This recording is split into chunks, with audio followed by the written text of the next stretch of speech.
What's going on, guys, and welcome back. Thank you for joining to my channel once again. I do appreciate you guys. Um, Thank you very much. It means a lot to me. And for today, I don't have a shooting video, just more of a couple of questions and concerns that I have.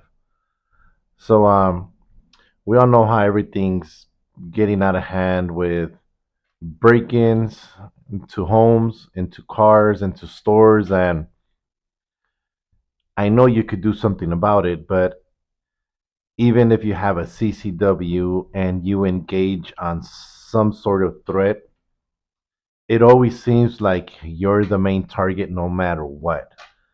They're trying to. I'm not sure. I'm not sure what are they trying to prove or what is it that they're trying to do here. Um, but it's getting out of hand.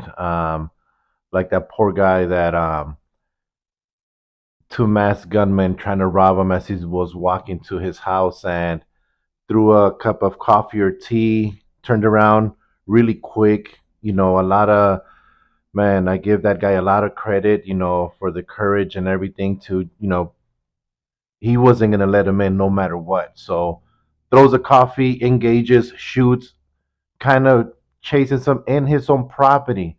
He wants to make sure that they get away, that he's not going to go in and they're not going to come right behind him or kind of linger. He wants to make sure, just like their classes and everything else, if you engage and you shoot, you got to make sure that you're putting that threat down. Same thing like in your property. I mean, they're coming in with a gun, two guys, ski mask, then your life is in danger.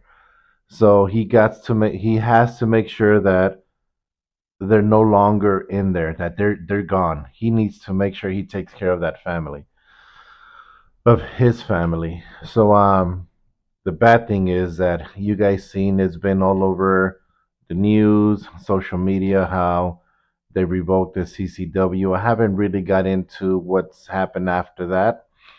Um, but you know how it goes. So with that being said, you guys, is it being prepared? I know we love to go to the shooting range. Is it such a thing as going overboard as far as being too prepared in case if anything happens? Doing a lot of training scenarios in your home, because of course only only you guys, only the one that lives in that house could be able to maneuver and kind of walk around in the middle of the dark knowing what's around his place. Now, to be able to do certain things like that or with the family to make sure that everybody's taken care of, is it too much, for somebody to do scenarios and make sure if there's a threat, kids, wife, whatever the case may be, are you prepared or do you train with them to make sure that if any threat comes in, they know what to do so you could be able to take care of business? I know these questions get asked a lot, like what's the best home protection? But what is it such a thing as too much or just not enough? Nowadays, people break into your house and there's like three, four masked gunmen trying to go in there. If it's just you taking care of your wife and two little ones or older parents, so what would you guys carry?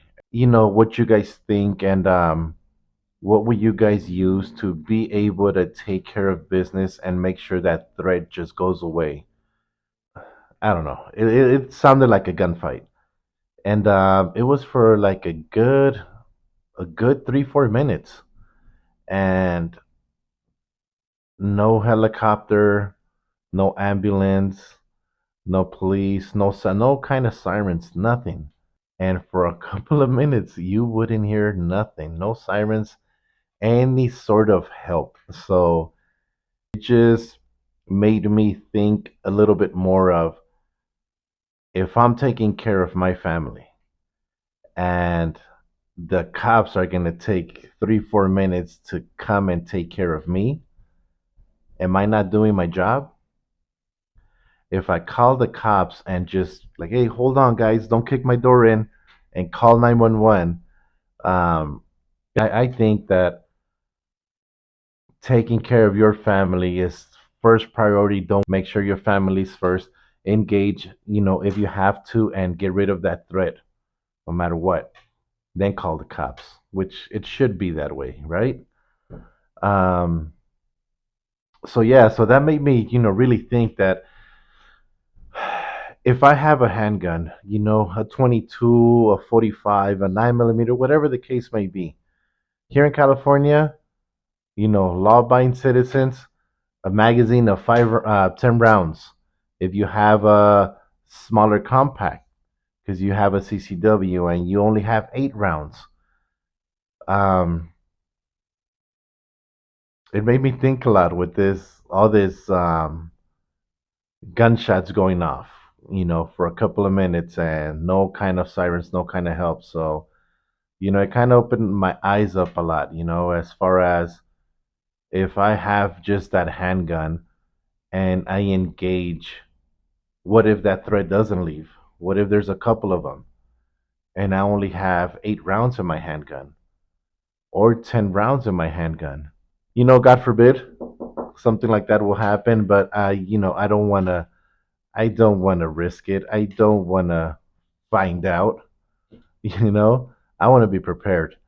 And if I have to send some hot lead, down that barrel, I'm gonna have to do what I have to do to take care of my family. I mean, I had that 5.56 for a while, and I never thought that I'll have to have it around to be able to protect myself. I mean, that's crazy. I never would ever thought of doing that. Um, um, yeah, it's just ridiculous. Um, it's back in the days, when we were younger, there was no taking guns to school or or try to beat up on a teacher. We talk back to a teacher. They'll come home, parents will be waiting for us, and boy, you'll get a whooping. And if there was any kind of altercation, or if there was gonna be a fight, um, it was some, you know, not even in school. You had to go wait until we go outside. I'm a bomb on you. You guys know that, right? Like, oh, you're gonna get it, right? Um, all that good stuff. And go to the alley, and the whole crowd will gather up, and a couple of punches will get thrown, and all right, that's it. It's done. But you guys, tell me what you guys think. Am I being a little bit too paranoid, or is how a lot of you guys think nowadays? Um, I'm still, yeah. You guys, let me know. Leave a comment. See what you guys think.